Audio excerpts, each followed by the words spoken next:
Sorry na. Sorry na. Aalis si mami, dito ka lang ha. Opo. Bye-bye.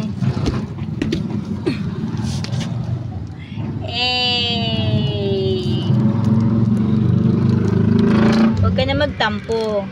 Oo. Kasalanan mo naman eh. Sabi ko sa'yo, kunin mo na yung gatas mo, di mo sa akin binibigay. Diba? Pinatay mo pa yung electric pan. Buksan mo. Makuryente ka dyan, malis ka dyan. Tara na dito. Kunin mo na yung gatas mo, tsaka dede mo. Bilis. Bilis na. Alis na ako.